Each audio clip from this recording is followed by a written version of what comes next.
Hey y'all, thank you for joining us here at Hopped Up Beer Review, where we are celebrating our third anniversary with a supposedly amazing beer. We are having the Trappist Westvleteren 12 out of the Sint-Sixtusabdij Brewery out of Vleteren, Belgium. Thank you for joining us.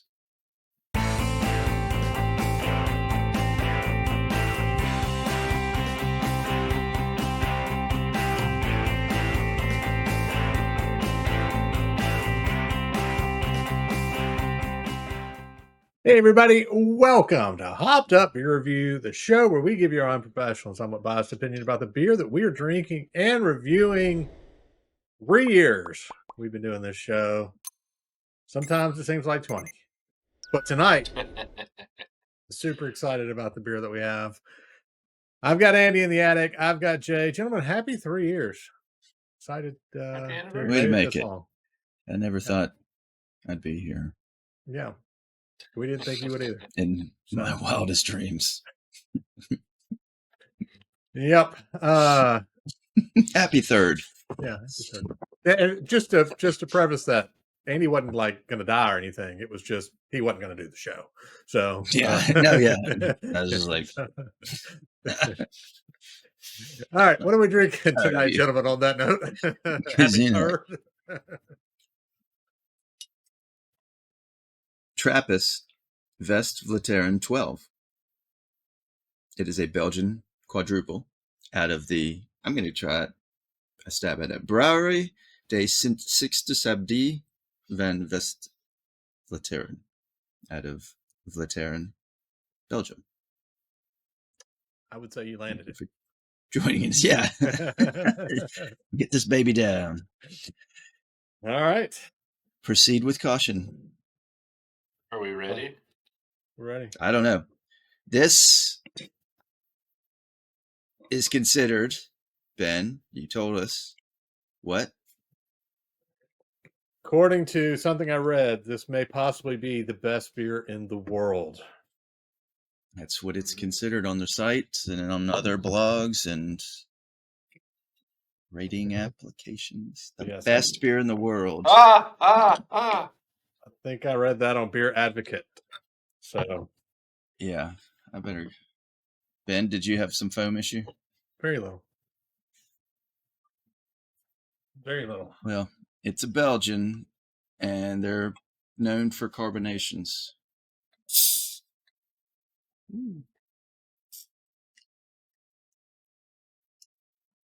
Super excited for a third year of Hopped Up Beer Review and to be enjoying another beer with you guys. Thanks for joining me on this show, this adventure. I think Andy was the only one who had any apprehension, wasn't he? He was. Yeah. Yeah. So Andy's comment originally was, who's going to watch it? And Andy, you've been proven right. Nobody. Nobody. But I found the value in spending time with my mates. There you go. I don't know. He got like 400 and something. Headed towards 5. I know. It's more of a self-deprecating joke. To the moon. Cheers. Cheers, mates. 3 years. Cheers, mates.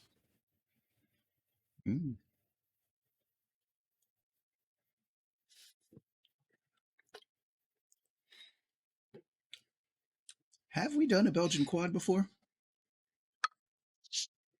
I don't know that we've maybe one. I don't know. Yeah, we've got another one in inventory, but I don't know if we've done one.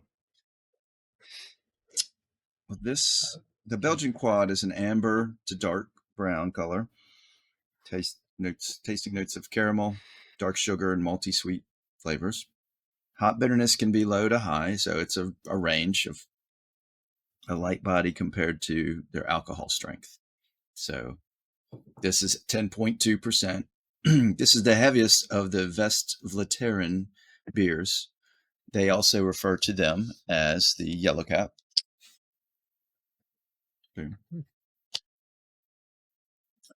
This type of beer is also referred to as a Flemish Burgundy, which Yeah. Ooh.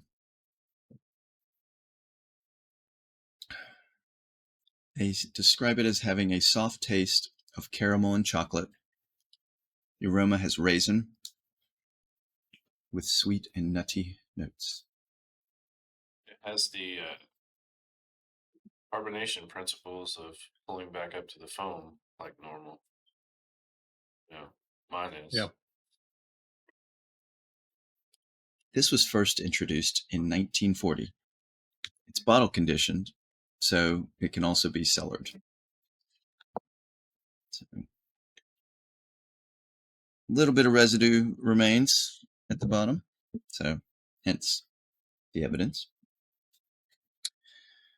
So the Sint-Sixtusabdij Brewery, with a Brouwerij De Sint-Sixtusabdij van Westvleteren out of Vleteren, Belgium, originated in 1838.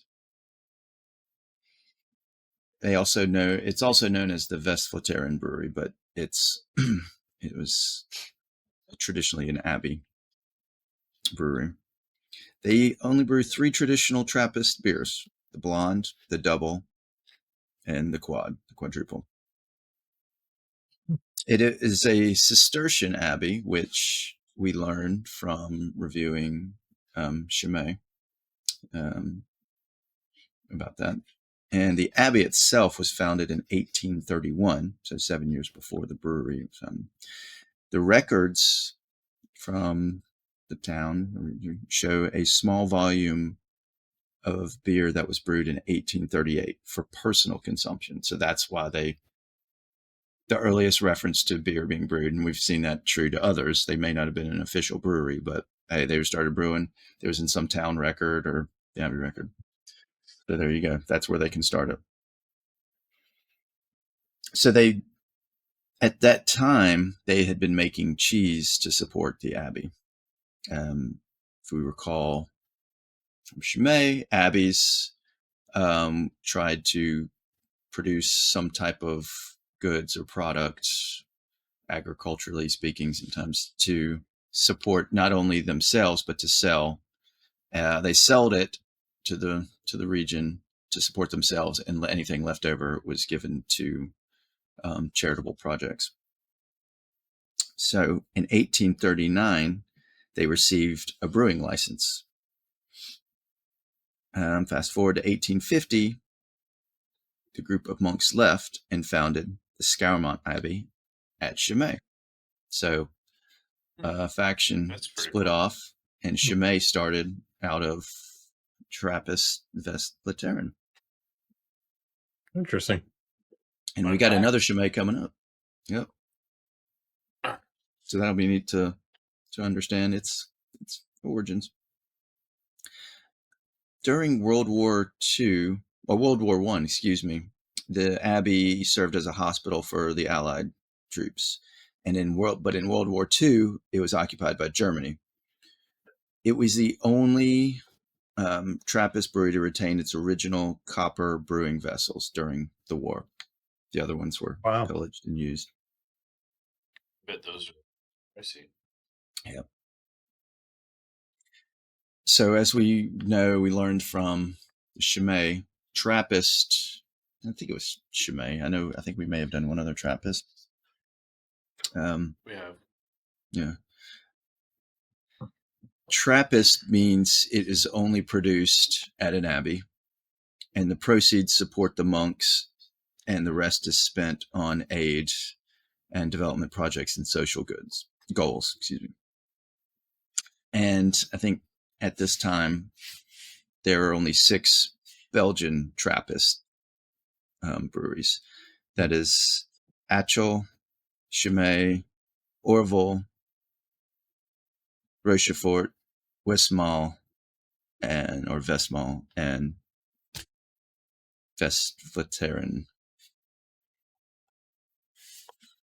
I got the burps. 3rd anniversary burps. Excuse me. I'm gonna savor for a bit. Yeah, I'm done. Well, is that all the information, or are you just taking a break? Because I can interject a little bit here. Please, all the ejections in between. Yes, I'm done. Okay. So I was going to quickly talk about how we came about this beer. We've got some siblings, sisters, and my mom went on a cruise over in Europe. And knowing that we like to drink beer and we do a awesome beer show, they bought some beer and they went into a beer store and asked what they should bring back. And the owner of the store said, "This is the beer you should bring back. This is the one they'll want." And he, claimed how great the beer was and talked about how really the only way to get the beer is to go to the Abbey and purchase it from the Abbey. And then I'm guessing, based on that note, that they're buying it to then resell within the store directly from the Abbey. And you have to go on a certain day and a certain time of year or certain week or whatever. There's some you can't just go anytime to the Abbey to get it, from, again, what my sisters relayed to me. So she purchased this for us to do on the show, purchased 2 others because they had like a 5-pack kind of carrying thing. They didn't have a 3-pack. So I've got a couple other beers still that I haven't had yet. So, but didn't have 3. So sorry, guys. But she said, when she gave it to me, she said, "Hey, this guy I don't know if he was just blowing smoke or, this was really a great beer." And so that was why I looked it up, and Beer Advocate, the top note, said, arguably the best beer in the world. So that was how we kind of got to that conversation at the beginning of the show. Normally I don't like to look ahead of time. Yeah, and if you look on Untappd, it's got close to a 4.5 rating out of 5 and has over 189,000 reviews. Yeah. So that's a lot of beer for an Abbey to make 189,000 people. Yeah. Rate, because you figure what, probably 1 out of 5 actually rate a beer. Yeah, and I know since we've gotten this, I know we were together back in, what was that, October, over in Huntsville, in the store we went to. They had one of the empty bottles on the shelf for this. I happened to notice that, given that I'd already gotten it. So it apparently is out there to get. But apparently, if you're getting it directly from the Abbey, there are specific times and ways to get it. So it's pretty cool. Thank you, Ben. I appreciate you. I feel sisters sharing. Mama. Very honored, special to have gotten this. But I am curious, why didn't you go on this trip, Ben? Your sisters and your mom, but not you. Yeah, that's that sounds like it would be so much fun. Yeah, you weren't invited. Oh, but at least they thought of you. Actually, I told them I couldn't go. I told them I couldn't go. I had a beer show to do. Yeah. I couldn't leave work long enough. I couldn't get off time. So. It sounds like you would have had a great time. Yeah. Sounds like a great trip. Yeah, I didn't get to go. But anyway, I'm assuming nobody's had this. I think we've talked about this. Nobody's had this one, right? You have not. Okay. Third anniversary kidding. Yeah, just goofing. Yeah. Well, then for that goof, why don't you go first? Wow, you're not calling on me, Ben. No. It is, as described, caramel, a little chocolate, and I pick out a little raisin in it.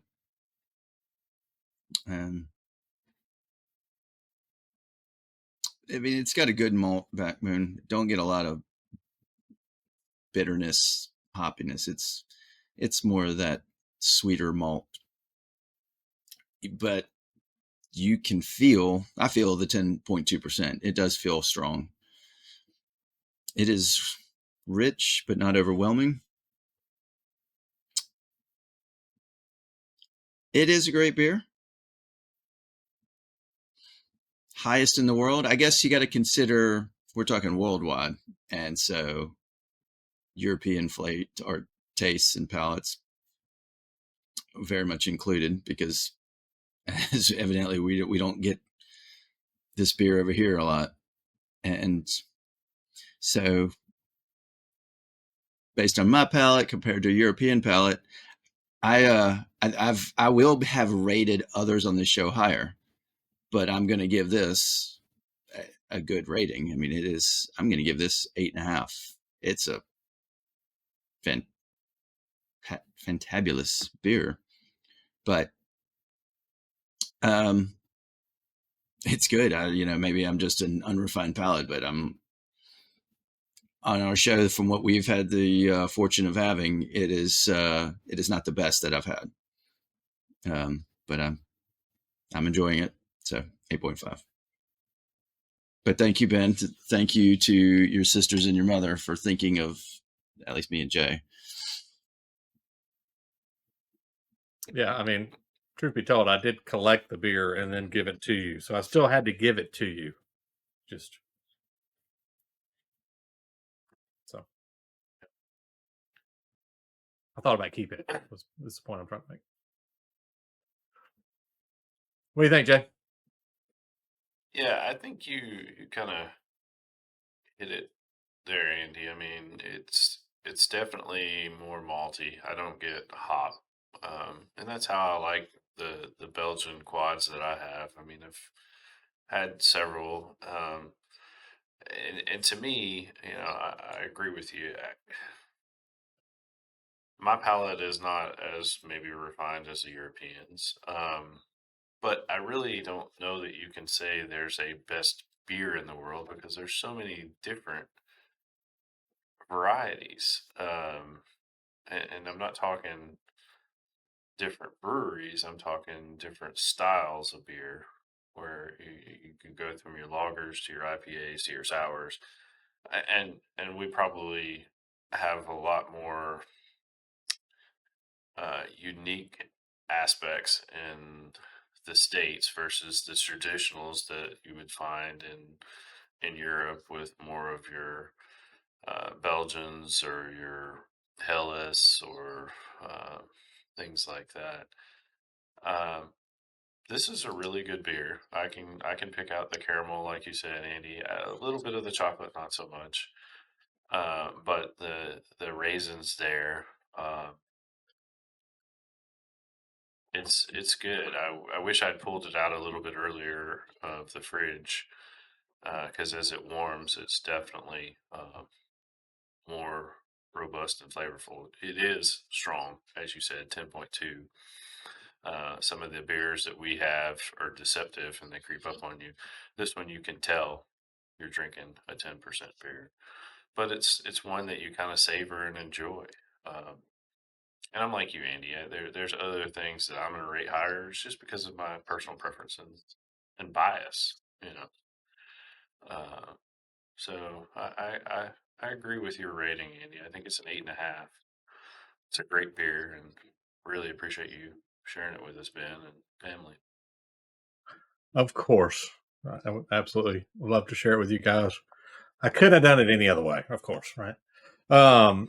So I think that for me, this beer it's interesting, because anytime I've had a Belgian or a Trappist, I go into it with thinking I'm going to know kind of the flavor profile from a standpoint of, when I take a sip, they almost remind me a lot of times, they're somewhat boozy, right? That flavor, almost like a barrel aged type, similar to that we get over here in the U.S. a lot. Especially the quads. Yeah, this one to me is super smooth, though. I mean, I definitely get the caramel and a little bit of the chocolate, like you, Jay. The caramel is obviously there. The chocolate is just a touch of it for me. The one thing I'm going to disagree with you guys on, for me, is I don't know that I feel the 10%. This one seems like, if you handed this to me, I think I'd be hard pressed to say it was a Belgian, personally, based on what I've had in the past, and then I would probably be way off on the ABV, just based on what I've had here. But I think the smoothness to me is the biggest thing, is the biggest surprise with this beer. Just how smooth it is for a Belgian. Best beer in the world. I think, again, this is where our, somewhat biased and unprofessional opinion comes in and dominates. I think it's super good. I have no idea what these things cost. This would be a beer that, if it was reasonable, I would like to get periodically. But I don't know if that's the case or not. I have no idea, because I do really like it. I'm kind of stuck between two scores. This would be one of those times where I would do an in-between number. So I'm going to go with an 8.5. My other number was a 9. I probably would do an 8.75, but we don't do that, so I'm not going to do that. But I think it's one of those that you get so excited for sometimes when you read some things about it, like best beer potentially in the world.